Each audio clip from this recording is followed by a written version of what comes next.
guys, Kev here, and I have a really cool prototype to talk about today. So this is the Monochrome EDC Axiom prototype. So you can follow Monochrome EDC on Instagram. I will link him down below, and you can check him out. This is a passion project of his, something that he just wanted to do, and he got prototypes made, and I guess he's judging to see what the reaction is, and then he'll open a pre-order if he decides that's what he wants to do, which sounds like that's what he's going to do. It's usually how it goes with these things. He said this is not the final version. There's definitely going to be some changes, so keep that in mind. I'm just reviewing the prototype here that I happen to have in. Best Tech is the OEM on this, and I think he's trying to keep it affordable, if I remember correctly. I don't know the exact numbers or anything, but I can tell you anything under 300 with Best Tech is extremely affordable, and anything from 300 to 350 is pretty normal, and then anything over that is people charging really what they need to charge to run a business. So there you go. Passion project might make everybody happy this time around if it's a very affordable knife. So this is a sheep's foot blade with a little bit of a poon here, a deployment window. We have a little bit of a ramp right here, and an interesting handle design, something I haven't really seen before. And then we have an absolutely gnarly hollow grind. So Aiden is the man behind Monochrome EDC, and he has stated that his inspirations for this knife are mostly derived from the Kershaw Launch 14, which, if you've seen that knife, you can kind of see some similarities, and you can go check out his Instagram. He has a post up where he shows step by step where he kind of started with a Launch 14, took inspiration from that, and then was kind of doodling from there to make it his own, which is very cool.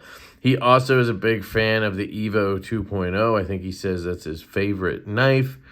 So there's some inspiration there. I believe the Gavco Wee Hyphen was another one he showed that he got inspiration from as well. So there you go.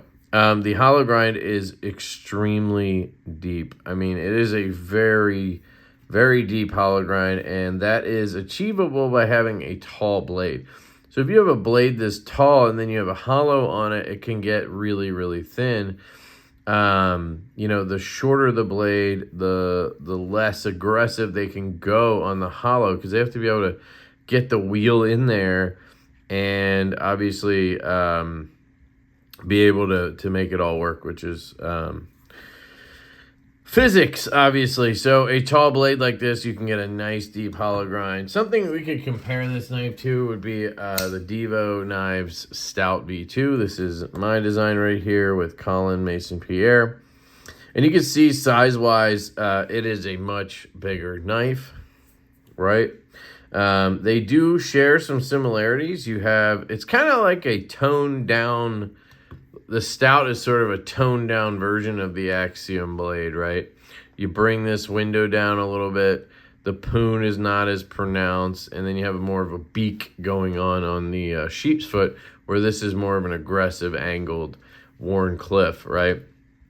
And then handles are pretty much completely different. You kind of have a choil situation, but this is more of that step off type choil, where this is a 50-50 full forward finger choil. Anyway, I just wanted to show you a size comparison and sort of similar blade windows and all that stuff. But this is also a Best Tech belt satin, a fantastically thin belt satin, but not as tall of a blade, so you're not going to get as crazy deep of a hollow up here, right?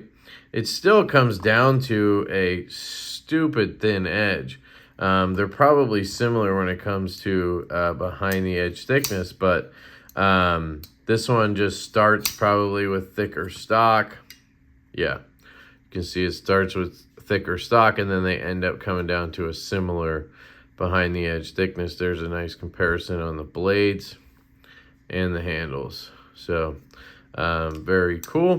I'll put this away, and I'll give you guys some real measurements on this bad boy with our trusty channel measuring tape. So we'll hit that tip up here. We are looking at 3.6, I would say, to the handle there. If you're going to the base of the handle, it's over 3 3/4, closer to 4 inches.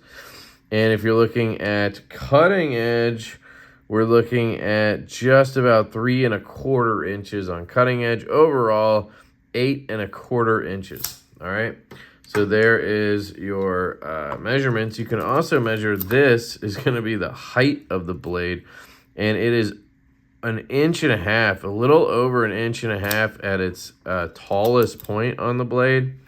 And then obviously it comes all the way down to here where it's less than 1 inch. So you have a big window here, a big drop off. So it's an interesting one in that sense. Handle wise, you're looking at a little over 1 inch and right at 1 inch in these areas.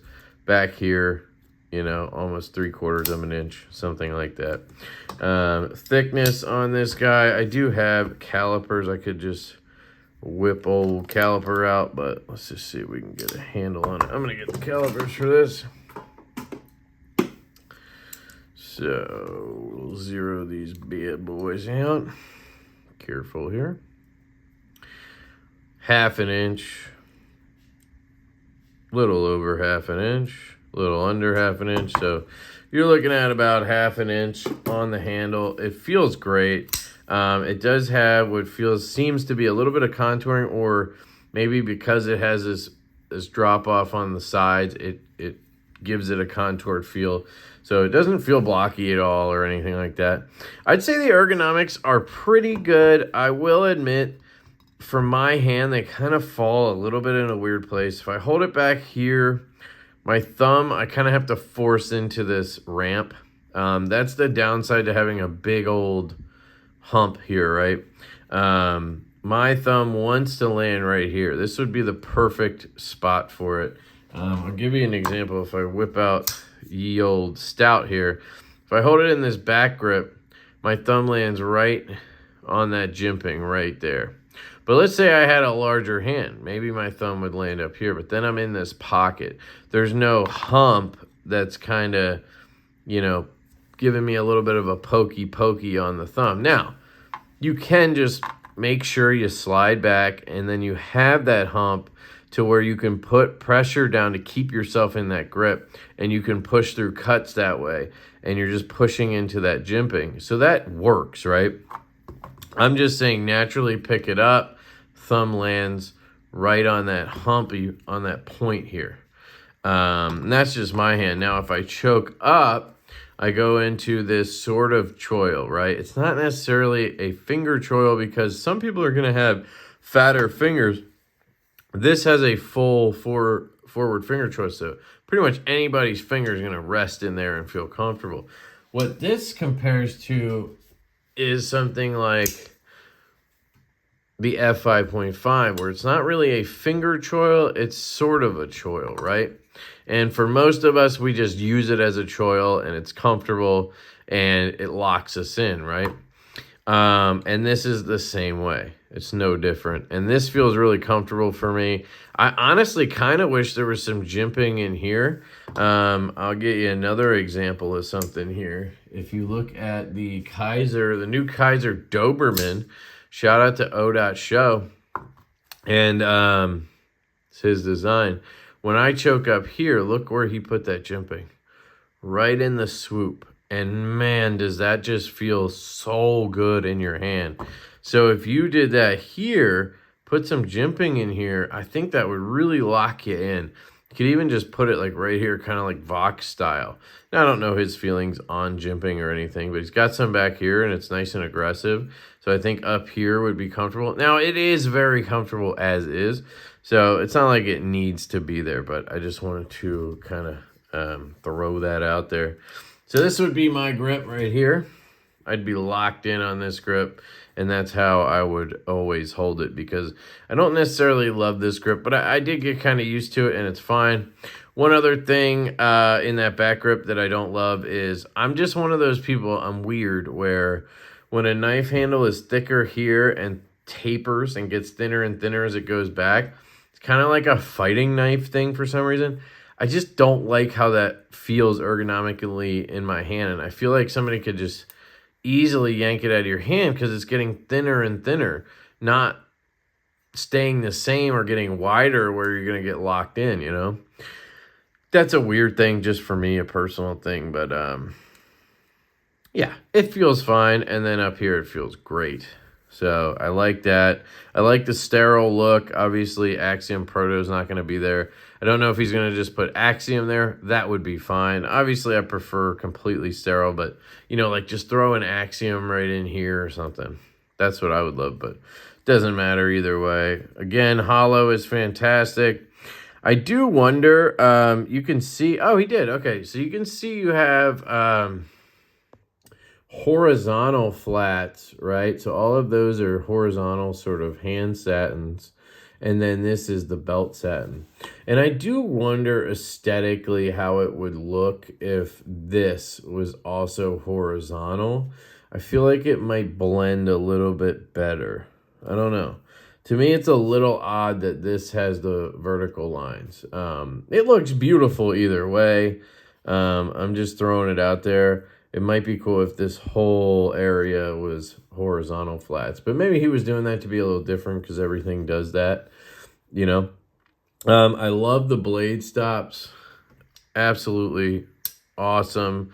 I've never really seen them. Maybe I just don't have an example, but I'm trying to think of if I've ever seen them this low. Like, I feel like they're always up here, you know, and then people try to make them thumb studs or something, but they're like right behind the blade hole here. You don't use them as studs at all. I mean, maybe they aid your grip a little bit on the thumb flick because you can kind of feel them. But this deployment hole, which, you know, because it sticks out like this, it should be good, right? And it is.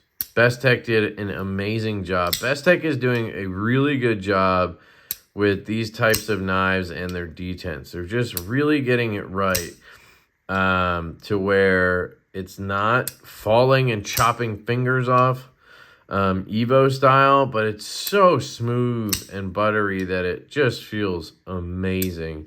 And the detents are just on point. The aesthetics on this knife, acoustics on this knife are bonkers. I'll try to shut up and you guys can just listen.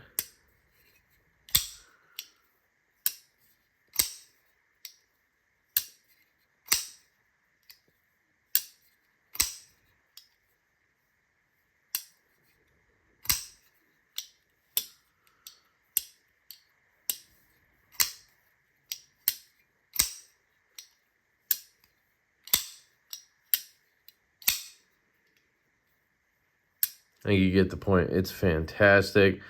The blade looks a little off center. Let's see. It might be a little loose. Let me just grab.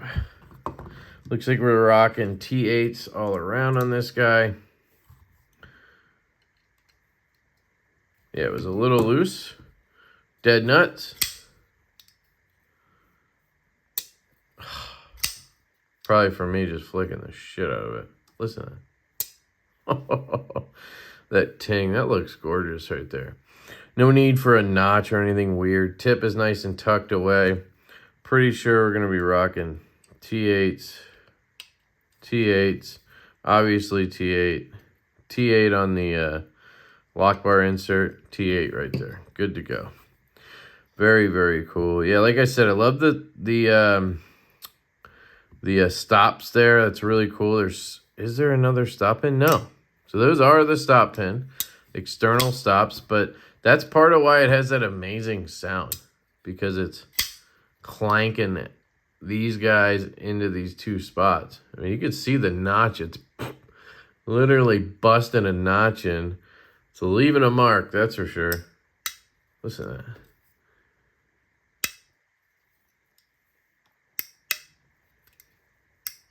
That's sick. Lock bar insert and over travel. Feels very well chamfered. There's no there's usually a little sharp edge around here somewhere. I'm not really feeling anything. Sometimes the lock bar sticks out a little bit and it's a little sharp, or this guy's a little sharp. They did a great job because this is a stone-washed handle. It probably got tumbled a little bit. There's milling all up inside this business on both sides.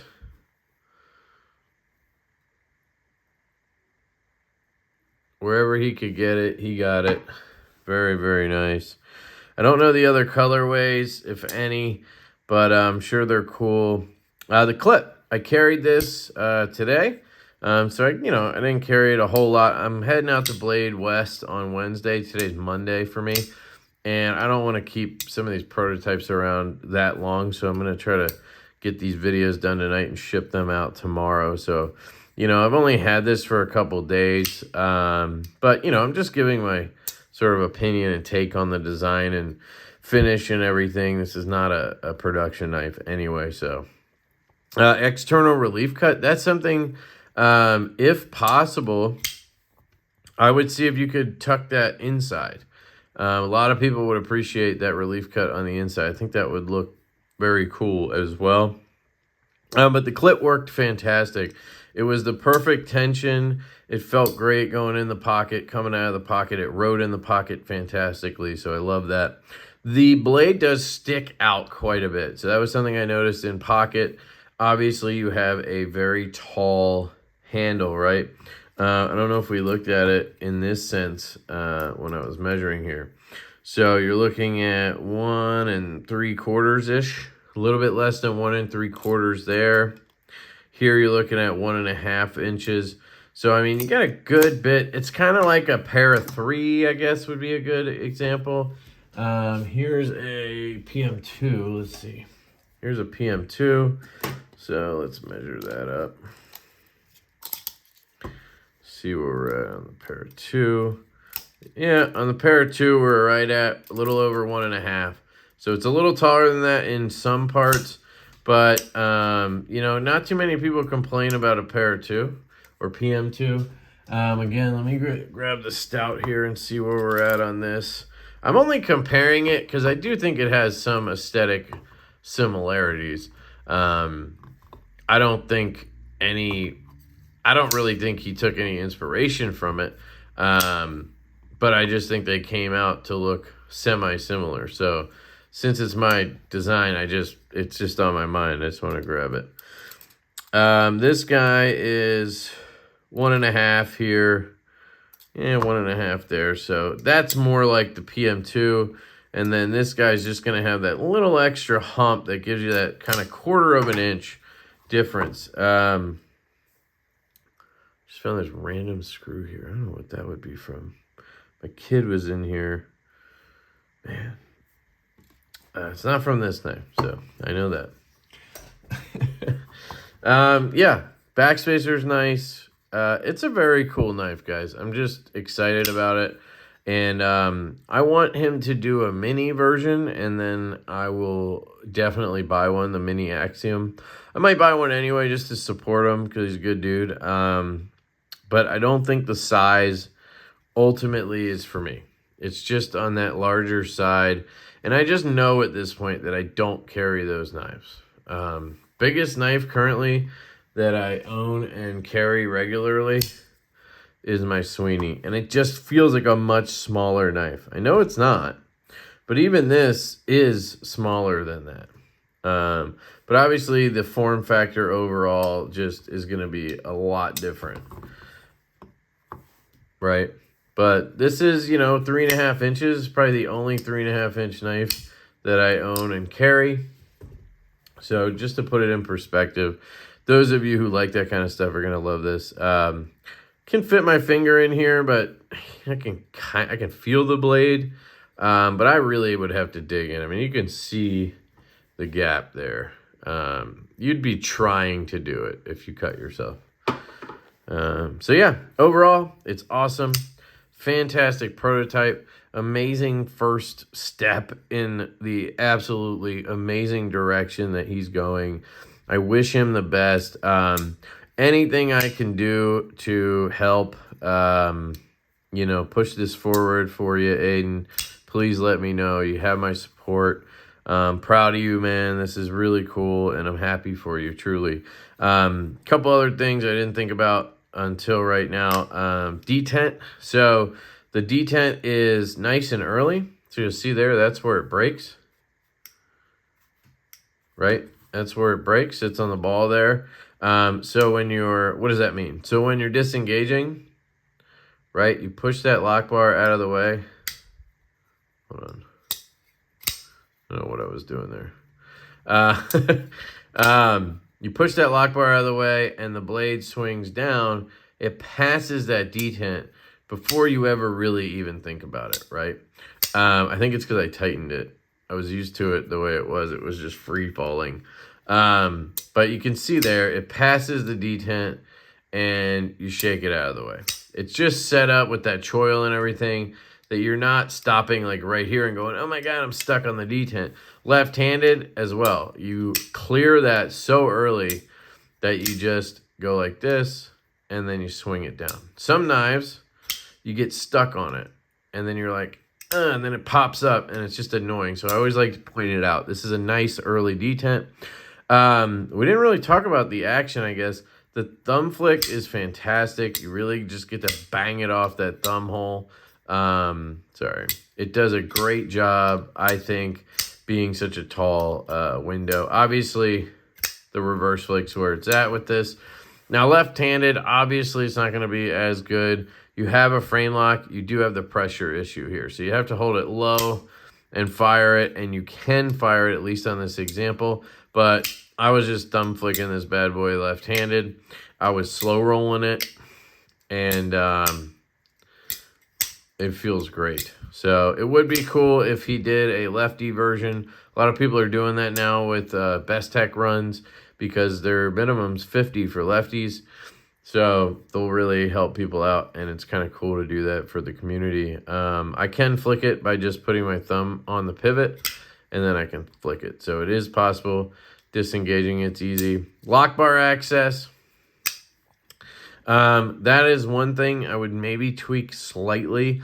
They have a nice chamfer in here, so it's nice to get in there. It's not really like in any way bad. It just does feel like there's no cutout. So I would just shave this back ever so slightly because I don't think it would hurt anything ergonomically or anything like that. But then you'd be able to just get in here a little bit better to that lock bar.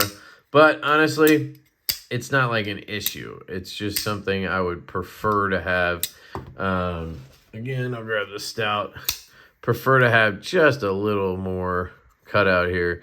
And that's honestly exactly what happened when we did our prototype on the stout. We didn't have it cut back, and then we got the proto, and we were like, all right, we'll cut it back. And then we just did that. So same thing could apply here if they wanted to. Obviously, that's not my choice. So there you go, guys. That's the Axiom prototype from Monochrome EDC. Stoked about it. Can't wait to see what happens with this. When the pre-order comes up, you can go ahead and take my recommendation on this. It is fantastic. If you've been trying to get an Evo and you haven't been able to, you just don't have the funds, whatever reason, and this design catches your eye, I think you're going to be really happy. And I think this would be a fantastic alternative to the Evo. Now, I'm not trying to say it really looks like it at all. It doesn't. But it has some of the DNA. It has some of that tall, thin, hollow grind, sheep's foot DNA. Excuse me, with the, you know, stops and the hole for deployment and everything. It definitely has some homages to the Evo. Man, it's amazing when you can feel that hollow from here, like with the blade closed. Yeah, great job, Aiden. All right, I love you guys. Links down below to his Instagram and anything else that I can provide. Hope you guys have a fantastic day, and I will catch you later.